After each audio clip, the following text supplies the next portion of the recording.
जिज्ञासा रखें। और अगली जिज्ञासा के लिए मनीष जैन, आर के पुरम, कोटा। हाँ, परम पूज्य गुरुदेव के चरणों में नमोस्तु करता हूँ, छुल्लक जी के चरणों में इच्छामी करता हूँ और माता जी के चरणों में वंदनामी करता हूँ। आज मेरा बहुत बड़ा सौभाग्य है गुरुदेव, आपका आशीर्वाद मिला।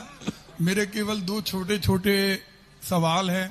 पहला सवाल तो ये है गुरुदेव कि ओम ह्रीम नमः का जाप जैसे करते हैं तो उससे ध्यान बनता है, ऐसा लगता है नाभि से ओम ह्रीम नमः। इसका अर्थ हम लोगों को ह्रीम का नहीं मालूम। और दूसरा गुरुदेव एक सवाल है कि भारत सरकार ने 13 अगस्त को एक गजट किया है और उस गजट में अभी तक क्या होता था कि टमाटर और आलू पर छिड़काव, पौधे या दलहन, उनसे जो तत्व निकलते थे उसको उन्होंने केमिकल में बैलेट किया था। अब उन्होंने क्या किया है कि जो स्लॉटर हाउस से वेस्ट निकलता है, खाल के द्वारा, हड्डी के द्वारा, मछली के द्वारा, मीट के द्वारा, उसको भी उसी गजट के अंदर 30 नंबर सेक्शन में समाहित कर दिया। उन्होंने उसकी वैधता कर दी कि आप उसको डाल के।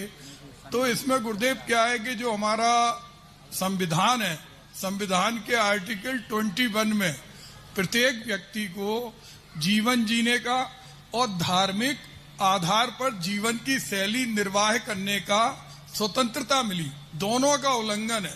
पूज्य गुरुदेव, हमें याद है जब आपके श्री चरण झांसी में थे और एक इसी तरह का नोटिफिकेशन हुआ था और आपकी ही कृपा थी, आपका ही वो एक आह्वान था जिसमें पूरे देश के अंदर जो कलंक लगने वाला था वो कलंक मिटा था, जीवित पशुओं का निर्यात का। तो आज भी क्योंकि सब लोग आपकी तरफ देख रहे हैं, उसको हम लोग तो अपने स्तर पर कर रहे हैं, तो उसका क्या हम लोग करें कि जिससे वो गजट पूरी तरह से निरस्त हो। और कृषि मंत्रालय, क्योंकि कई बार क्या होता है कि सरकार की मंशा ना भी हो, अधिकारी इस तरह की चीजें कर देते हैं जिससे ये बन जाता है। पहली बात तो है ओम ह्रीम शब्द जो है ये बीजाक्षर है, इनमें तरंगे होती हैं, इनके उच्चारण से पूरे जो वातावरण है वो स्पंदित होता है। बीजाक्षर अपने स्वयं अर्थ नहीं रखते, ये तरंग रूप होते हैं, ये एनर्जी रूप होते हैं। इनका कोई भी स्वाद जो परिणति होती है वो पर्टिकुलर किसी एक तरफ नहीं जाती।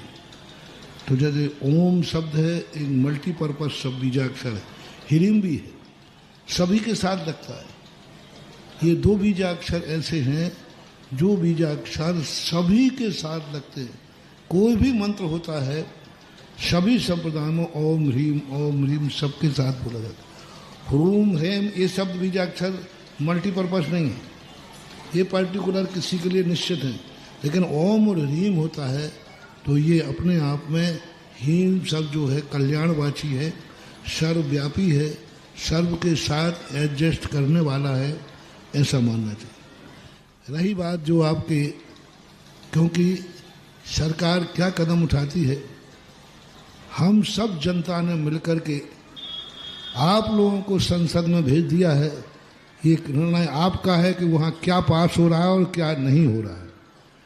अब आपने जब बात जो उन्होंने उठाया, बताते हैं कि इसका संबंध में कुछ अभी जानकारी मिली है कि जनता की भावनाओं को देखते हुए इस प्रसंग के ऊपर विचार के लिए कुछ रोक लगा दी गई।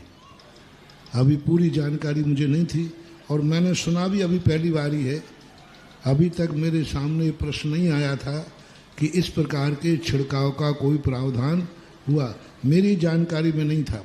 अभी जानकारी दोनों ही अभी कुछ 1-2 दिन से मिली है कि दोनों जानकारियां हैं कि उन्होंने लिया था, लेकिन जनता के विरोध होने के बाद उस पर रोक भी लगी है, विचाराधीन के लिए छोड़ा गया है।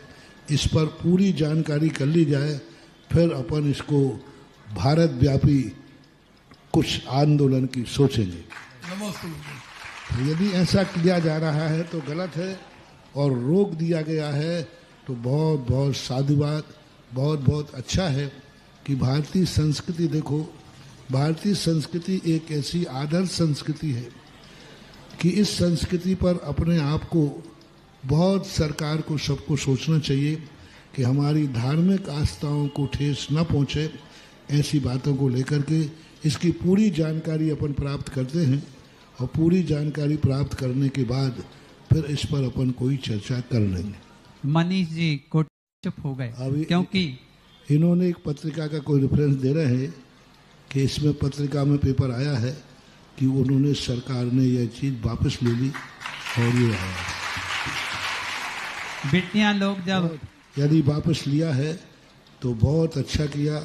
हम सब शाकाहारी, हम सब मध्य भारतीय लोगों का, खास तौर से जैन समाज की बहुत बहुत आपको साधुवाद, बहुत बहुत आशीर्वाद। बेटियां लोग जब जयनाद कर रही